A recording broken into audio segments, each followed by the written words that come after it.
Welcome to Crew 41's video assignment. My name is Arushi and I'll be walking you through the diversity in antibodies and the art of gene rearrangement.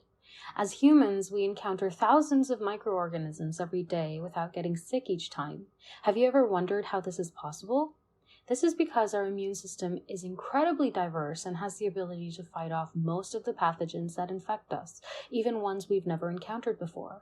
This diversity arises from polymorphism in the genes that code for our antibodies, along with gene rearrangements resulting in many different versions of heavy and light chains that make up these antibodies. There are about 320 different combinations for these light chains and approximately 6,000 combinations for heavy chains. These chains combine randomly, which gives rise to a total of 1.9 million different combinations of light and heavy chains, which means almost 2 million unique antigen binding sites. In this video, we dive deeper into how the recombination of gene segments occurs and look at all of the enzymes and rules involved in this complex process.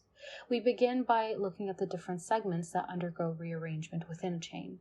Here we see that there are 3 different genomic loci where these rearrangements occur: the kappa light chain, the lambda light chain, and the heavy chain.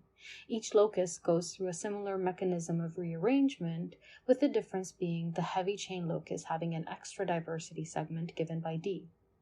The light chain segments are the leader sequence L, the V segment V, the joining segment J, and the constant region C.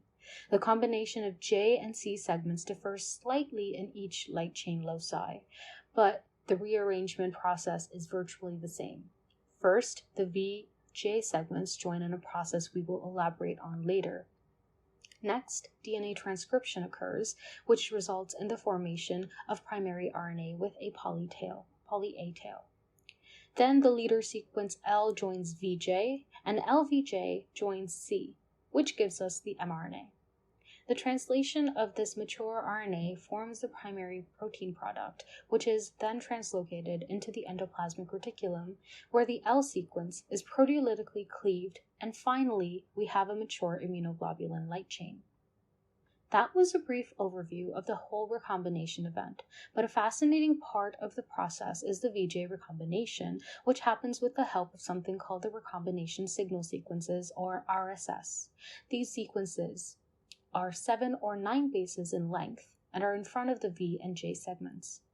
First, RSS sequences are recognized by recombination activating genes, also known as RAG complexes. RAG complexes have 3 ways of moderating VDJ recombination, which includes being expressed at high levels in an early stage of B cell development and accessing RSS sequences, as well as the genes for antigen binding sites. A RAG complex binds to the RSS sequences on V and J, one of which has a 12-base spacer and the other has a 23-base spacer. The purpose of these spacers is to ensure that only V and J are being brought together and not 2 V sequences or 2 J sequences. Any intervening DNA in between the selected V and J segments is looped out of the sequence to ensure it doesn't end up in the mature RNA. The complex of RAG1 and 2 cleaves the sequences but leaves a few open nucleotides. This results in 2 fragments: the coding joint, which has the V and J segments, as well as coding DNA, and the signal joint, which contains the RSS and the intervening DNA. The open ends of the coding segment form hairpins that are covalently linked.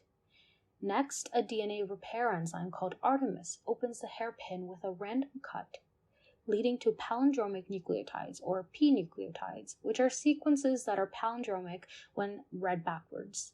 The exposed hairpins are protected by Ku complexes made by Ku70 and Ku80.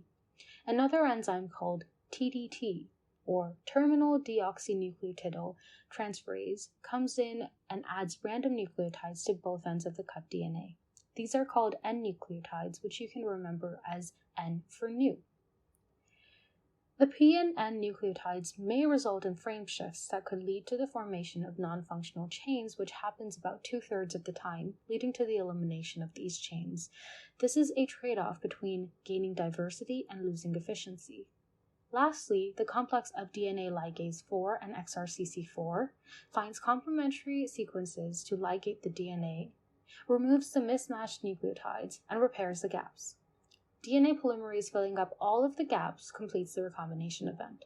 The signal joint that was formed when RAG cut the DNA has 5' phosphorylated blunt ends which stick together with the help of DNA ligase and forms a loop called the excision circle, which eventually degrades in the nucleus. The process of heavy chain recombination differs from the light chain in that there's a rearrangement of the diversity and joining segments that precedes VJ rearrangement. The rest of the steps are the same. The process begins with DJ rearrangement, which is followed by VDJ rearrangement, and eventually a mature immunoglobulin heavy chain is formed. There can never be enough diversity, and following this law, scientists are further exploring the use of modern techniques such as CRISPR-Cas9 to modify these segments for various purposes. One way CRISPR-Cas9 can be used is to change between different subclasses of Ig genes. This can possibly be done, for example, by deleting existing segments such as the mu segment, which makes IgM molecules, to give rise to a new subclass of IgH, like IgG from gamma-1 segments. This has the potential for application in immunotherapy in the context of various diseases. Moreover, it's been previously studied that the RAG attachment to an RSS sequence is achieved by one of 3 possible pathways. However, the relative significance of these pathways is yet to be tested. Further research about the relative occurrences of these pathways could open up avenues to targeting RAG attachment as a method of artificially regulating B-cell development.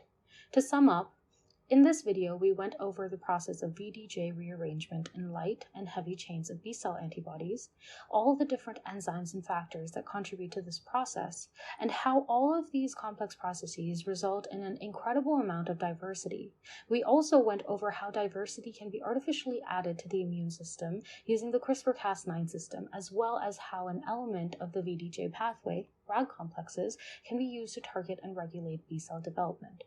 We hope you learned something new today. Thank you for watching.